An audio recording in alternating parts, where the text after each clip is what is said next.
Hello बच्चों, good morning. जैसे कि बेटा हमने 11th क्लास का कुछ एक टॉपिक करा था जिसमें हमने आपको काफ़ी चीज़ें सिखाई है ट्रिग्नोमेट्री के बारे में।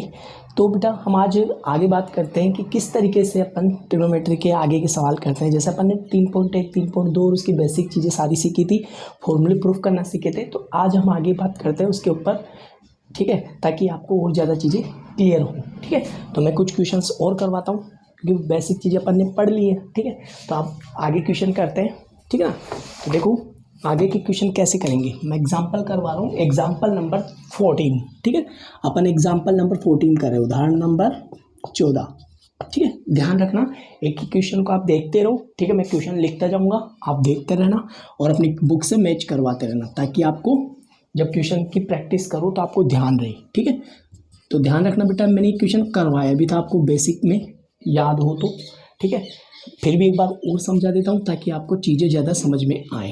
ठीक है बेटा, फिर याद करो मैंने क्वेश्चन कैसे करवाया था आपको। ये क्वेश्चन मैंने ऐसे करवाया था कि यहाँ पे देखो सबसे बड़ा नंबर कौन है, 3x। 3x है ना, तो इनके टुकड़े जरूर मिलेंगे। दो फैक्ट मतलब दो टुकड़े जरूर मिलेंगे आपको। जैसे 2 और 1 मिला, मतलब 2 और 1 मिला ना, तो इस तरीके से आपको अगर यहाँ पे 6 हो तो यहाँ 5 और 4, 5 और 1 मिलेगा। ठीक है, अगर यहाँ पे 4 है तो यहाँ पे 2 भी मिल सकता है या 3 भी मिल सकता है। ठीक है, लेकिन आपको टुकड़े जरूर मिलेंगे। 5 है तो 3 भी मिल सकता है। ठीक है, तो यहाँ पे मिला जैसे 3x मिला, 3x को मैं क्या लिख सकता हूँ बेटा बताओ। ऐसे लिख दूँ कि 2x + 1x, एक ही बात है, लिख सकता हूँ ना, ये तो आप भी जानते हो। अब मेरे को 10 में चाहिए ना, तो मैं क्या कर रहा हूँ, दोनों साइड में 10 लगा रहा हूँ। इधर भी 10 लगा दिया, इधर भी 10 लगा दिया।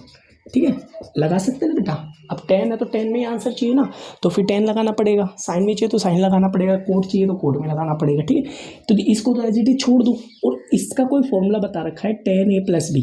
तो याद है ना वो 10a + b का फॉर्मूला क्या था, 10a + 10b अपॉन 1 - 10a और 10b, यही था ना बेटा।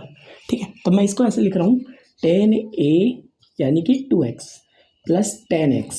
आई थिंक यहाँ तक बातें समझ में आई होगी। उसके बाद नीचे क्या जाएगा, 1 - 10 2x और 10x। आई थिंक ये भी समझ में आ गया होगा। ठीक है, तो बेटा ध्यान से देखो, और अगर आपको चीज़ें ज़्यादा समझ में आती है तो प्लीज़ थोड़ा सा ध्यान से देखिएगा ना, ताकि कोई चीज़ मिस ना हो। ठीक है, आप क्या करो, इसको क्रॉस गुणा करो, इसको इससे गुणा करा तो ये आएगा, माइनस इसको इससे गुणा करा तो 3x 2x और 1x। आई थिंक ये बात समझ में आई। अब इसको क्रॉस गुणा करो। ठीक है, तो इधर क्या आएगा, 10 2x + 10x। आगे यहाँ तक।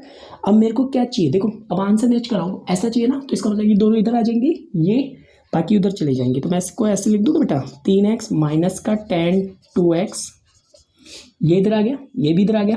ठीक है, और ये उधर चला गया, क्या 10 3x 10 2x, ठीक है, और 10x। देखो वही चीज़ आई जो अपने को चाहिए, और बेटा ये डायरेक्ट याद होना चाहिए। अब अपन बार बार ऐसे थोड़ी ना करने बैठेंगे, आपको बस ऐसे दिखे फॉर्मेट तो आपको डायरेक्ट आना चाहिए। ऐसा दिखे तो आपको क्या करना है, सर मैंने चिन्ह नहीं लगाया शायद, यहाँ पे चिन्ह आता बेटा ना, मैं भूल गया। ठीक है, यहाँ पे माइनस के चिन्ह थे। ठीक, हाँ माइनस के 2x था, माइनस का 10x था, माइनस के थे। आ गया ना बेटा, देखो माइनस का 3x आ गया, माइनस का 2x आ गया, माइनस का 1x आ गया बराबर इसकी।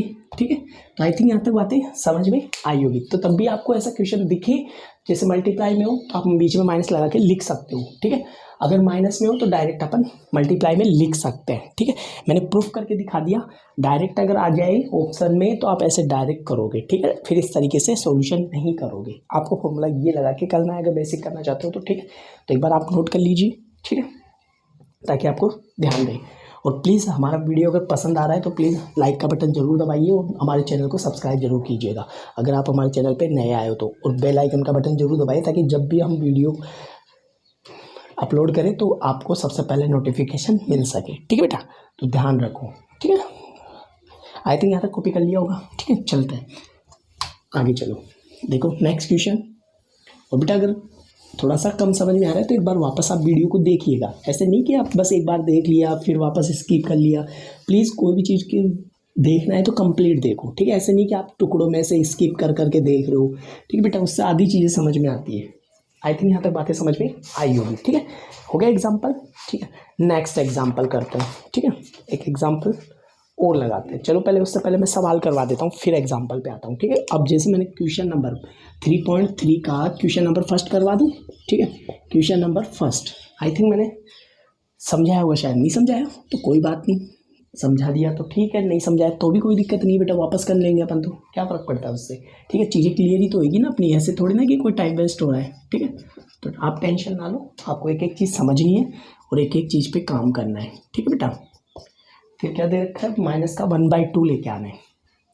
ठीक है, माइनस का 1/2 मतलब साइन स्क्वायर π/6 दे रखा है, प्लस कोस स्क्वायर π/3 दे रखा है, माइनस टेन स्क्वायर π/4 दे रखा है। आई थिंक यहाँ तक बात समझ में आ गई होगी। और प्रूफ किसके बराबर करना है, इसको प्रूफ करके दिखाना है, ध्यान रखना।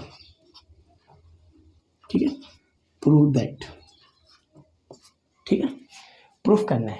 ठीक है, दैट प्रूव या प्रूव दैट, है ना, प्रूव करना है। कैसे करोगे आप, पहले चीज साइड को सॉल्व करो। आप सबसे पहला काम है अपने को जो वैल्यू है ये बताओ कितने की वैल्यू है। π/6 को अपन क्या लिखते हैं, आप एक काम क्या करो, डायरेक्ट निकालना है तो पाई की जगह 1/180 लिख दिया करो, बस ये आ गया 30 की वैल्यू।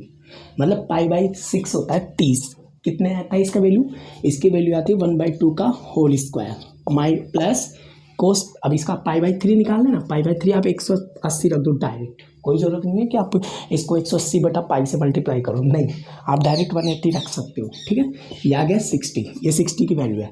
तो 60 की वैल्यू क्या आती है, कोस 60, जो साइन 30 होता है ना वही कोस 60 होता है, याद है, जो साइन 30 होता है वही कोस 60 होता है। तो इसका मतलब इसका होल स्क्वायर माइनस π/4 तो पता ही है अपने को 45 होता है। ठीक है, ये तो लेके आना है, तो देखो 1/4 प्लस 1/4, एक का स्क्वायर 1 2 का 4, एक का 1 2 का 4 माइनस का 1, ये 1/4 हाफ हो गया ना बेटा, हाफ हो गया, ये -1 आ गया, तो इसमें से इसको माइनस करोगे तो कितना आएगा बेटा, माइनस का हाफ। देखो अरे π/4 का मतलब हाफ का भी हाफ होता है।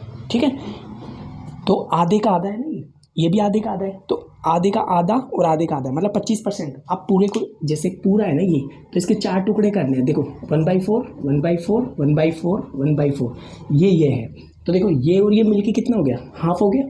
ठीक है, हो गया ना हाफ, और ये एक है ही, तो मैंने क्या किया, इसको ऐड करा तो हाफ हो गया -1। ठीक है, और माइनस हाफ में से -1 गया तो माइनस का हाफ बचता है, मतलब माइनस का आधा बचता है। आई थिंक ये बात समझ में आ गई होगी, मैच भी करवा दिया। इसका मतलब यहाँ से एक चीज़ क्लियर हो गई, LHS बराबर हो गया RHS की। आई थिंक ये बात समझ में आ गई होगी। मैंने क्यों जोड़ा डायरेक्ट, अब जब भी आपको एक छोटी छोटी वैल्यू अगर ऐड करने की ज़रूरत पड़ रही है तो आप LCM LCM लेने की ज़रूरत नहीं है, आप डायरेक्ट क्या करो, उसको ऐड कर लो अपनी भाषा में, जैसे बचपन से सीखता है ना। ठीक है, तो नेक्स्ट क्वेश्चन देखते हैं, क्वेश्चन नंबर 2। ठीक है, बहुत आसान है, केवल आपको बस समझना है किस तरीके से आप क्वेश्चंस को सोल्व करते हैं। ठीक है बेटा, देखो नेक्स्ट क्वेश्चन लिखा हुआ है क्वेश्चन नंबर 2। क्वेश्चन नंबर 2 क्या बोल रहा है, क्वेश्चन नंबर 2 बोल रहा है 2 sin square sine theta 2 sin square π/6। ठीक है, आगे बोल रहा है प्लस का कोसेक स्क्वायर प्लस का कोसेक स्क्वायर 7 π/6। आगे बोल रहा है क्वेश्चन, ठीक है, 7 π/6, और यहाँ पे लिखा हुआ है, अब यहाँ पे कोई साइन नहीं लगा है, इसका मतलब यहाँ पे लिखा हुआ है कोस स्क्वायर π/3। और प्रूफ क्या करना है बेटा, किसके बराबर लेके आना है, 3/2 के, ध्यान रखना। ठीक है, सही है ना, 2 sin स्क्वायर π/6 लिखा हुआ है प्लस कोस स्क्वायर 7 π/6 और कोस स्क्वायर π/3। अगर आप बुक खोल के रखो और कोई भी चीज़ है वो आप क्वेश्चंस देखो, मैंने कौन सा क्वेश्चन करवाया, एग्जाम क्वेश्चन नंबर 2 करवाया 3.3 का। ठीक है, अपन पढ़ रहे हैं 3.3। ठीक है, 3.3। अब बताओ, अभी सिखाया था ना π/6 को क्या लिखते हो, पाई की जगह 180 लिख दो, 30 बार कटा तो इसका मतलब 30 डिग्री है। 30 डिग्री का अभी लिखवाया था ना 1/2 का होल स्क्वायर। ठीक है, प्लस कोसेक कितना ही है, अब इसको थोड़ा सा चेंज करके देखना पड़ेगा। ये लिखा हुआ है कितना डिग्री है, देखो पाई की जगह 180 रखा, 3 × 18 7 × 21 7 × 21, मतलब अपने क्या करना है, इसको मैं ऐसे लिख देता हूँ। देखो मैं इसको ऐसे चेंज करके लिख दूँ ताकि आप फास्ट तरीके से इसका बता सको। तो मैं उससे पहले इसकी वैल्यू भी नहीं रख रहा, पहले मैं इसको तोड़ के ही कर रहा हूँ। ठीक है, थोड़ी देर एक लाइन तो बढ़ेगी लेकिन कर सकते हैं ना, कोई इशू नहीं है। कोसेक स्क्वायर, ठीक है, कोसेक स्क्वायर, इसको मैं ऐसे लिख दूँगा पाई प्लस π/6, ताकि आप कन्वर्ट करके आसानी से इसको बता सको कि कौन से क्वाड्रेंट में गया, क्या साइन आएगा। ठीक है, तो देखो मैंने इसको लिख दिया 7 पाई हो गया ना, 6 और 1 7, एलसीएम लोगे वापस वही आएगा। ठीक है, इसको इसमें कोई चेंज करने की ज़रूरत है नहीं। ठीक है, अब देखो 2 sin स्क्वायर, एक बार और लिख दो 2 sin square pi by 6 plus cosec square लिख दिया। और इसको क्या लिखते हो आप ये बताओ, ये कहाँ पर आएगा, पाई प्लस थीटा इसमें आता है, इसमें tan नेगेटिव होता है, बाकी सब पॉजिटिव, वो tan और कोट पॉजिटिव होते हैं, बाकी सब नेगेटिव होते हैं। इसका मतलब ये जो भी आंसर आएगा वो नेगेटिव में आएगा। ठीक है, आई थिंक यहाँ पे बात समझ में आई होगी। नेगेटिव आएगा बेटा, आएगा ना नेगेटिव। ठीक है, आई थिंक यहाँ तक बात समझ में आई होगी। तो जो भी आंसर देगा वो नेगेटिव देगा। कितना आएगा नेगेटिव, पाई बाई 6 आएगा ना, पाई बाई 6 नेगेटिव आंसर देगा। ठीक है, अब ये बाहर आएगा, बाहर आ जाएगा ना, तो बाहर आने की वजह से वापस क्या हो जाएगा, ये प्लस हो जाएगा। क्यों होएगा प्लस, क्योंकि ये क्या चल रहा है, क्या चल रहा है बेटा, ये चल रहा है स्क्वायर में। ठीक है, तो देखो ये चल रहा है स्क्वायर में। ठीक है, स्क्वायर चल रहा है तो अपन इसको ऐसे भी तो लिख सकते हैं, स्क्वायर को ऐसे भी तो लिख सकते हैं ना बेटा, इसको ऐसे भी लिख सकते हैं। तो वो नेगेटिव बाहर जाएगा, वो प्लस हो जाएगा। ठीक है, तो ऑलरेडी ये स्क्वायर तो कोई इशू नहीं है, अब तो इशू नहीं बनता, तो इसका लिए तो ऑलरेडी पॉजिटिव बनेगा। आई थिंक ये बात यहाँ तक समझ में आ गई होगी। ठीक है, अरे आया तो नेगेटिव, लेकिन वो बाहर आके क्या हो जाएगा, प्लस हो जाएगा ना। अब देखते हैं इसकी वैल्यू बोलो, 36 18 यानी कि 1/2 का होल स्क्वायर। इसकी वैल्यू बोलो, इसकी वैल्यू पाई बाई 6 है ना, 3 6 18 कोसेक 30 यानी कि 2 का स्क्वायर। ठीक है, इंटू ये कितना आएगा 180/3 यानी कि 60। कोस 60 की वैल्यू बोलो, कोस 60 होता है 1/2 का होल स्क्वायर। ठीक है, आई थिंक यहाँ तक बात समझ में आ गई होगी। तो अब देखो ये कितने हो गई, 2 × 1/4 प्लस ये कितनी हो गई, ये तो कट ही गया ना 1, ये कट ही गया। ठीक है, तो 1/2 + 1 कितने होते हैं, हाफ और एक एलसीएम ले लिया, तो यहाँ पे एलसीएम आ गया। आधा और एक 1.5 होता है ना, 1.5 को अपन 3/2 भी तो लिखते हैं, या इसको ऐसे लिख दो 1 + 1/2 यानी कि 1/2, तो ये 3/2 एक ही बात है। तो देखो ये आ गया बेटा। यहाँ पे प्लस क्यों आया पता लगा होगा, क्योंकि स्क्वायर हमेशा पॉजिटिव कर देता है, नेगेटिव वैल्यू को भी पॉजिटिव कर देता है, तो कोई फ़ायदा ही नहीं था वहाँ पे नेगेटिव लगाने का। बाकी आपको समझ के भी चलना है कि किस तरीके से मैंने इसको पॉजिटिव बनाया है। ठीक है, आई थिंक ये बात समझ में आ गई होगी। एक बार कॉपी कर लीजिए ताकि आप जब दोबारा पढ़ो तो आपको एक एक चीज़ें